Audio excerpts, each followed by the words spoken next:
अस्सलाम वालेकुम एवरीवन। मैं आपको खुशामदीद कहता हूँ सेकेंड लेक्चर में प्रोबेबिलिटी के, विच इज़ कंडीशनल प्रोबेबिलिटी। ठीक है, आज हम जो कॉन्सेप्ट पढ़ेंगे वो कंडीशनल प्रोबेबिलिटी है और मैं ज़्यादातर इसको सवालात के थ्रू आपको एक्सप्लेन करूँगा ताकि यू अंडरस्टैंड कि इसका कॉन्सेप्ट क्या है और फिर इसकी क्रिटिकलिटी क्या है, ये कितना इम्पोर्टेंट है आपके पेपर के पर्सपेक्टिव को लेके। ठीक है, let's move forward. Conditional probability: the sample space for an experiment must often be changed. ऐसा कभी कभार होता है कि आपकी सैम्पल स्पेस ही चेंज हो जाती है जब आप एक्सपेरिमेंट करते हैं, और वो कब होता है? जब आपको कोई एडिशनल इंफॉर्मेशन प्रोवाइड की जाती है। ठीक है, when some additional information pertaining to the outcome of the experiment is received। यहाँ पे information मिस हो गया था तो मैंने लिख दिया है। The probabilities associated with such reduced space is called conditional probability। ठीक है ना। अब इसकी मिसाल पहले देख लेते हैं, क्योंकि मिसाल के बगैर कोई भी चीज़ समझना मुश्किल है। ठीक है, आपने एक डाई रोल किया है और आपको अब पता है कि डाई रोल कर जब आपने कर दिया है तो किसी ने आपको बताया है कि इवन नंबर अकर हुआ है। ठीक है, किसी ने आपको बता दिया है कि इवन नंबर अकर हुआ है, आपने नहीं देखा। आपने डाई डाई को आपने ऐसे फेंका, रोल किया, लेकिन आपने उसका आउटकम नहीं देखा। किसी और ने उसका आउटकम देखा और कहा कि जो डाई का नंबर आया है वो एक इवन नंबर है। ठीक है, तो अब ये बताएं कि प्रोबेबिलिटी क्या होगी 6 को ऑब्जर्व करने की। ठीक है, अब बड़ा बड़ा रैशनल सवाल है। ठीक है ना, बड़ा लॉजिकल है। अब आपको ऑलरेडी उसने बता दिया है कि इवन नंबर अकर हुए हैं, तो टोटल आउटकम्स कितने हैं एक डाई में जो इवन नंबर है? 2 है, 4 है और 6 है, 3 है। ठीक है, और 6 क्या है? एक ही है, तो फेवरेबल आउटकम एक ही है। तो 1/3 आपकी प्रोबेबिलिटी है अब 6 को ऑब्जर्व करने की। अच्छा, अब मैं इसको घुमाता हूँ, थोड़ा सा इसको रिवर्स करता हूँ, कंडीशन चेंज करता हूँ। लेट्स से मैंने डाई रोल किया और रोल करने से पहले ही वो मैं आपसे पूछ रहा हूँ कि 6 आने की प्रोबेबिलिटी क्या है। तो अब टोटल आउटकम्स कितने हैं आपके पास? सारे हैं, 1 2 3 4 5 6। तो टोटल आउटकम आपके पास 6 हैं और 6 आने की 6 इटसेल्फ एक ही है, तो 1/6। अब आपको फ़र्क पता चल रहा है कि जब आपके पास एडिशनल इन्फॉर्मेशन आ गई, किसी ने आपको बता दिया है कि भाई इवन नंबर आया है। ठीक है ना, तो अब प्रोबेबिलिटी चेंज हो गई 6 को ऑब्जर्व करने की। और अगर किसी ने आपको बताया कि 6 आया है, 6, अब किसी ने आपको कुछ नहीं बताया और आप उससे पहले ही जज करने की कोशिश कर रहे हैं कि 6 आने की प्रोबेबिलिटी क्या है, तो 1/6 है प्रोबेबिलिटी। तो अब आपको समझ आई, सैम्पल स्पेस जब रिड्यूस हो जाए, जब चेंज हो जाए एडिशनल इन्फॉर्मेशन के मिलने पर, तो उसको कंडीशनल प्रोबेबिलिटी कहते हैं। वो प्रोबेबिलिटी नहीं होती, प्रोबेबिलिटी चेंज हो जाती है क्योंकि उस पर कोई ना कोई कंडीशन लग जाती है। अच्छा अच्छा, हमेशा याद रखिएगा कि कंडीशनल प्रोबेबिलिटी में गिवन का वर्ड जो है ना, दिस इज़ वेरी इंपॉर्टेंट, ये यूज़ हुआ होगा।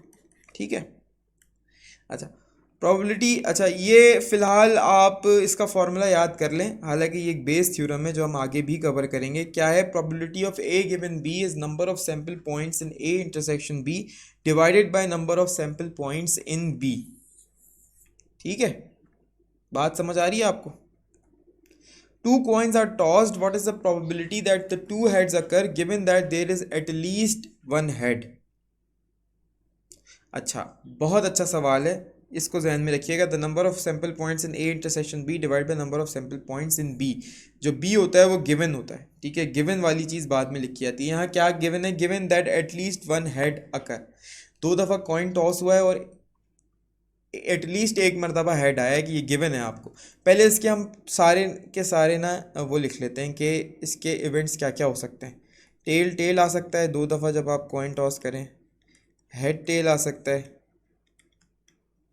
टेल हेड आ सकता है और हेड हेड आ सकता है। ठीक है, अच्छा बी के अंदर कितने इवेंट्स हैं? एटलीस्ट वन हेड किस किस के अंदर है? यानी कि एक हेड और एक हेड से ज़्यादा, इसमें है, इसमें है और इसमें है। तो ये क्या आ जाएगा? 3, नीचे आ जाएगा 3। Number of sample points in B, given वाली सिचुएशन में कितने सैम्पल पॉइंट्स हैं आपके? 3 है।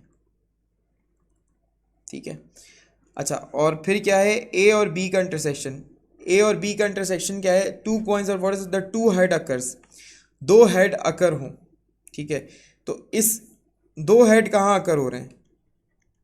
आपका जो गिवन वाला इवेंट है वो ये है, ठीक है, टेल हेड और हेड हेड, गिवन वाला आपका इवेंट ये है, और जो आपका इंटरसेक्शन और जो आपका एक और इवेंट है, जो आपका एक और इवेंट है वो which is the two heads, वो सिर्फ ये है।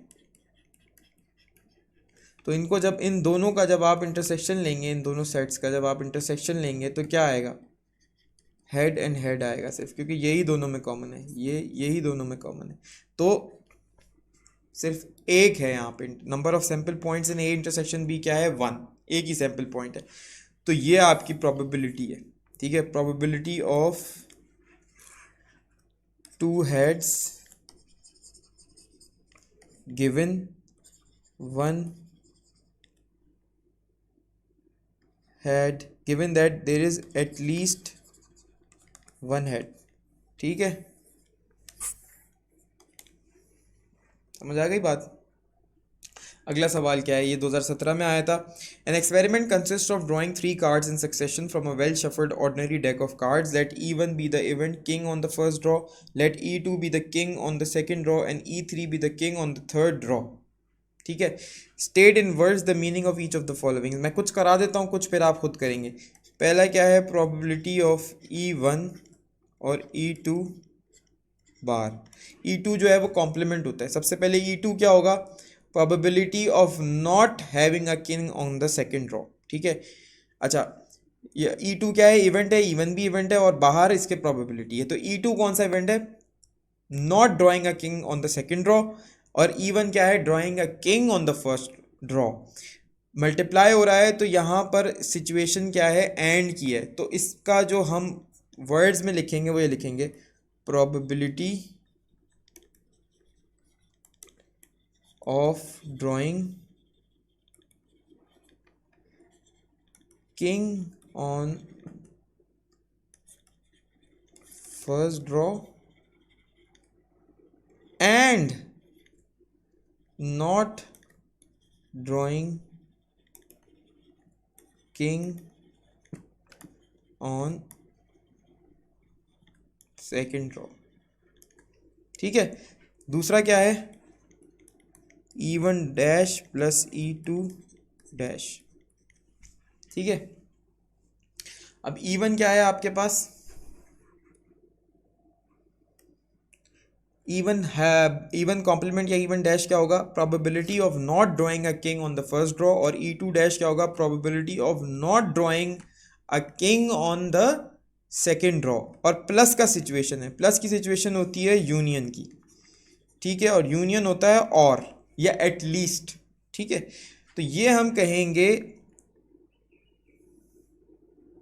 अच्छा ये प्रोबेबिलिटी यहाँ पे नहीं है तो हम प्रोबेबिलिटी का लफ्ज़ यूज़ नहीं करेंगे, at least one of the event will occur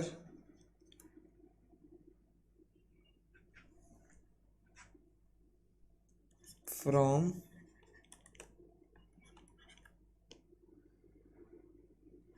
not drawing king on first draw, not drawing king on second draw, ठीक है। बात समझ आ गई आपको? अच्छा, अगला क्या है? E1 हैट E2 बार, E1 बार E2 बार E3 बार, ठीक है।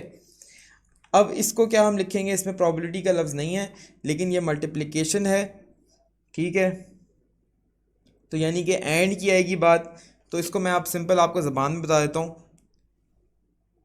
not drawing a king on the first draw and not drawing a king on the second draw and not drawing a king on the third draw, ठीक है।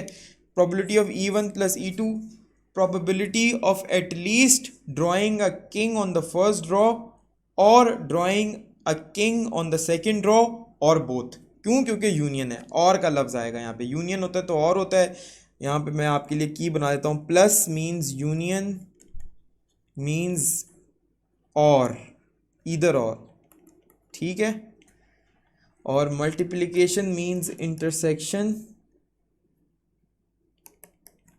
Means and, ठीक है। ये मैंने आपके लिए एक की बना दी है, इसको याद रखिएगा, काम आएगी। बाकी सारे फिर ऐसे ही हैं, गिवन का आ गया इसके अंदर और प्लस का आ गया, ठीक है, ये आप खुद करें।